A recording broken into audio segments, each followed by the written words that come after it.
you guys doing? You can just give me a thumbs up. So today my workshop is on teaching.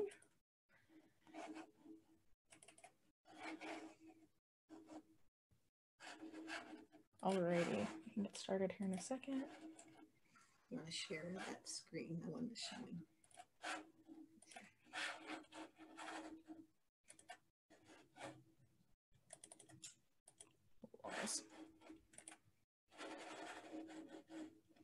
Hold on just one second, we're having technical difficulties.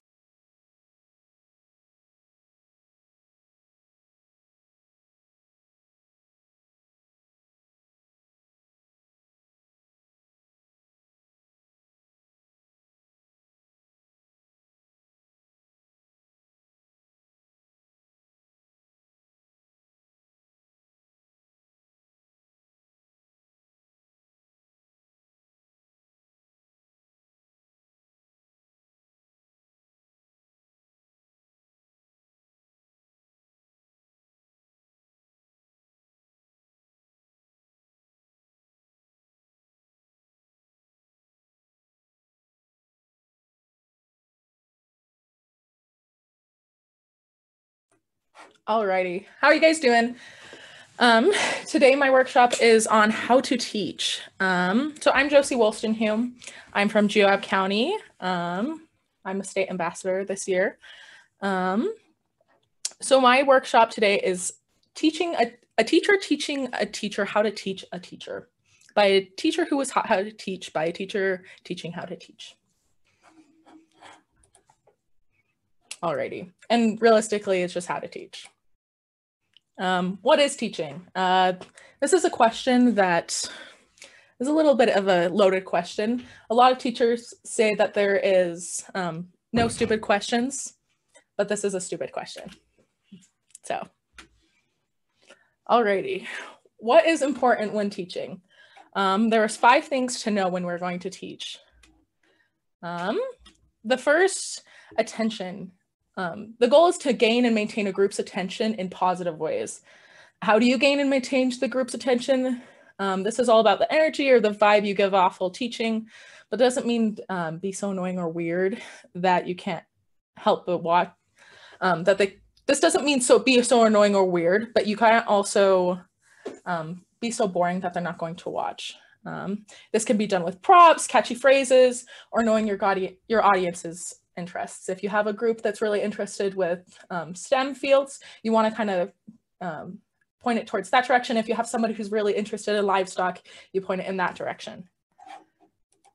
The next is rules. Rules can be kind of boring and not so fun, but learning how to establish clear rules is a really important thing to keep everyone in a line and to keep everyone understanding what's going on, and so that things don't go off in random directions when they don't need to.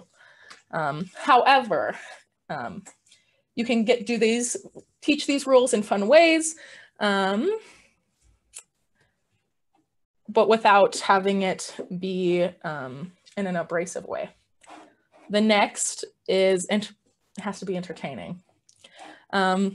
You have to learn how to incorporate many types of hands-on activities to maximize learning, teaching, and lecturing with 2 different, that teaching and lecturing are 2 different things. You don't want to sit there and just talk somebody's ear off, but you want to incorporate the other people in the learning experience.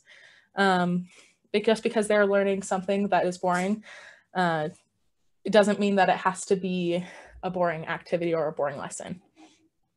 Next, we have experimentation. Learning and understanding the importance of experimentation is very important when teaching people.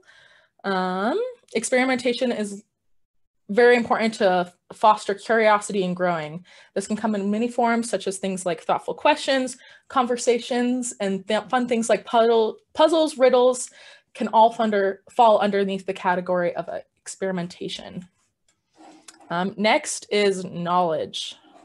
Having a full understanding of the topic that you're teaching about is very important. You can't just go and talk about something that you really don't understand. Say I'm the livestock person and I haven't gotten an A in math in my entire life. You can't go and teach a STEM field if you have no idea what math is. So having that full understanding of what you're teaching is really important so that people can fully grasp the topic that you're trying to teach them. Alrighty. And then there's quality. Quality teaching cannot happen in isolation. Engaging with the students in the classroom with instruction cannot happen unless there's engagement in a larger context. So you have to be able to have that quality of the information that you're teaching without it being so that the people can fully understand what you're talking about. Some of the strong, but this doesn't mean that it has to be very strict and formatted. It's some of the best workshops have a strong foundation, but have the ability to be flexible as well. Alrighty, this is getting a little boring, so we're going to go on to an activity.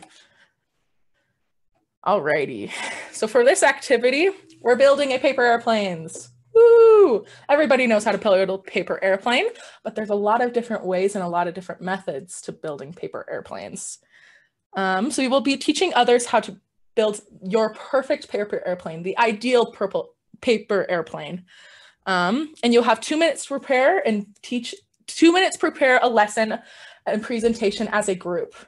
You guys will be split into 2 groups based on your counties. And in those 2 groups, you will discuss how to teach this. And if you're in breakout rooms, you can designate 2 people to present. And then once those 2 minutes are up preparing, you will take turns presenting and you'll have 2 minutes to present your paper airplane. And there should be paper available, and so you will get that paper. So the time is now when we're going to build our paper airplanes. I'll put you into breakout rooms, and then you guys can get started, and I'll tell you when you need to switch.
Alrighty, if you guys haven't already presenting, you can switch to the other group presenting.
Alrighty, we're going to pick 2 counties to present on how they make their paper airplanes.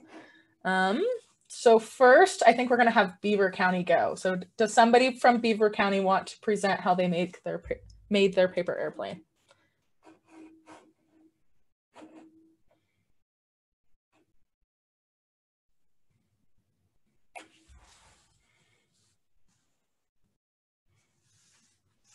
There they are. They're coming. Okay, are you waiting for Beaver? Yes. All right, they've got this. There you go, Jared. Welcome to the park. So,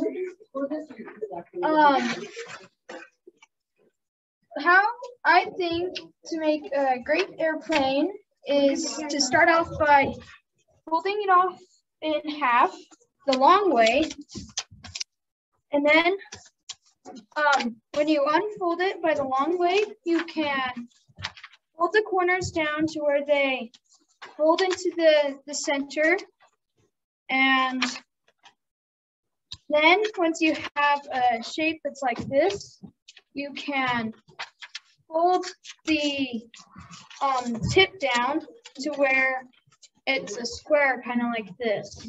You can, and then what you do is you fold the corners up, down just above where the tip is, and so it kind of is like this. You have the things and they're just above the thing, and then you'll fold up the tip to where they hold, the tip holds the flaps down, and then you can fold it in where the lock-like thingy is facing down, and then you can make wings. So, yeah. Alrighty, good job. Round of applause. Okie dokie. Do we have a county that would like to do it? Emory County would love to. Okay, Emory County, let's go. All right, Katie, you're on. All right. So, to make a paper airplane, you gotta get a piece of paper. Then you fold it out, make sure it's smooth, and take it on its side. And then you're gonna wanna fold it in half, like so. And then unfold it. And you take this side, this little corner, and you fold it to the middle, just like that. Then you take the other side and mirror it.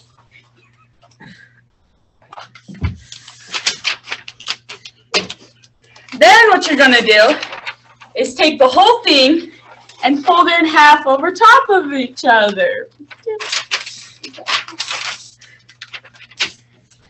Then you take this top side that you've made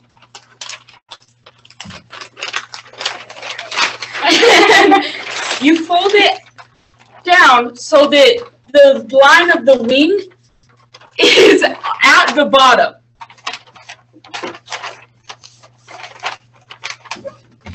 And you fold it right there. Flip it over. And do the exact same thing to the other side. And then you color it, and you have some fun. And then you throw it down the stairways. That's it. Awesome. Can we see it fly? Yeah. This one, no, it's cool. All right, we gotta get the right angle. Go. What does that mean? Don't tell me. Wait, what way are we flying? Are we flying? Flying this way. Okay, wait. Let me get the. Go. Sorry, Alicia. All right. All right. Ready?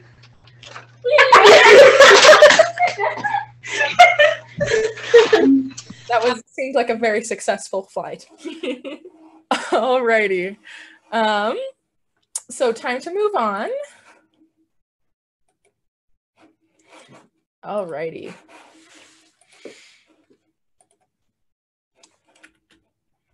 Okay, now moving on to debrief.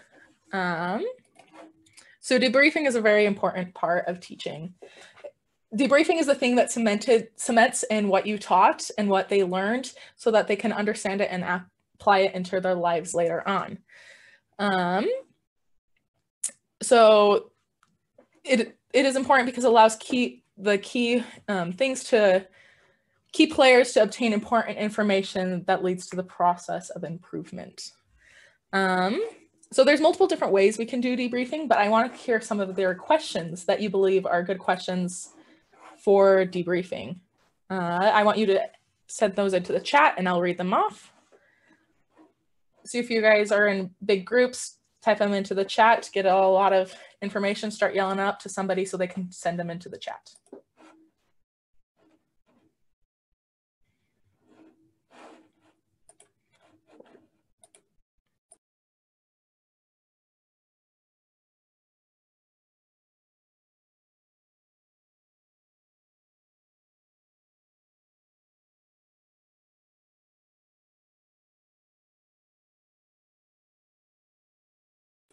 Alrighty, do you guys have some questions that would be good for debriefing? Some questions that you believe are the good questions?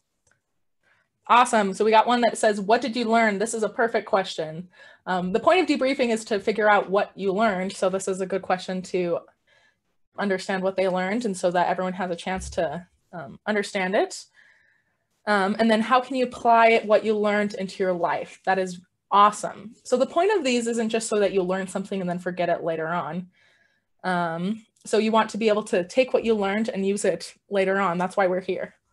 What worked and what didn't? I like this one. So this one kind of applies more to how I taught, which is a good example for teaching especially. So what did I do good and what did, how do we work on that and how do we fix it? What are some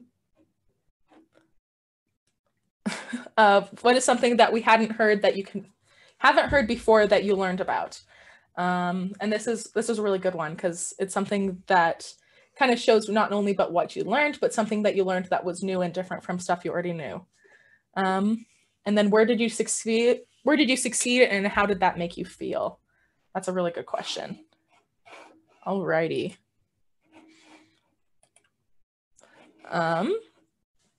I'm going to call on Washington County. I want you guys to kind of explain some of the reasons we debrief and some of the reasons or things that you like or dislike about debriefing.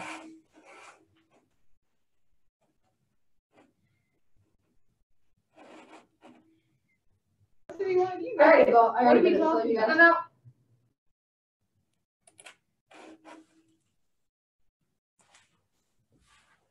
Oh, okay. Go to. So we debrief so that the kids have an opportunity to process what they learned and to kind of think about it and see how they can apply it into their life. Good. Awesome. So these are some really good, that was awesome, that was perfect. So some of the things we need to do now is how do we apply this into our lesson? So we're going to move on to applying these questions to debriefing. So I'm going to call on different counties to answer the questions that I have prepared and some of the questions that you guys have written down. Alrighty, so the first question was, alrighty, so we're going, what did we learn? I'm going to call on, let's do Sanpete County. What did we learn during this workshop?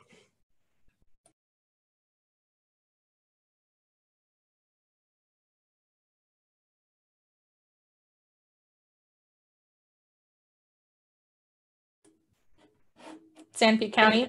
There you go, sorry. Go ahead. We learned how to listen to each other and how to follow. Directions. Awesome, good job. Alrighty. How can we apply what we learned into our daily life? Let's do Kane County for this one.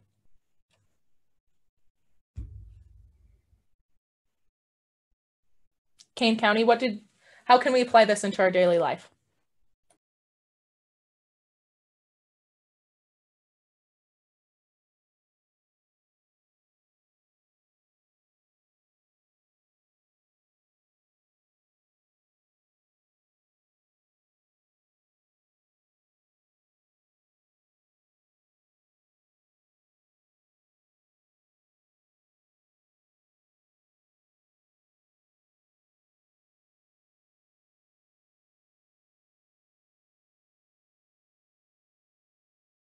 Oh, sorry about that.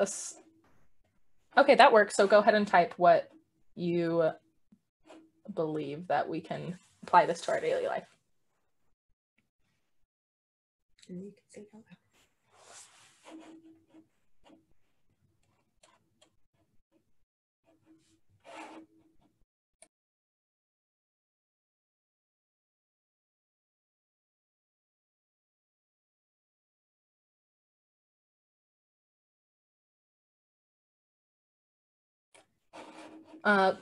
So what they said is we were talking about the importance of debriefing still and how valuable that is when we're trying to teach a specific topic, the importance of good questions. Awesome. Alrighty. So this is the debrief for our workshop. So this concludes what we're doing. So now all that we have to do is apply our learning and how we teach and how to debrief into our daily lives. Alrighty, thank you guys so much. We're going to move on to Blake. Alrighty, thank you guys. Here's Blake.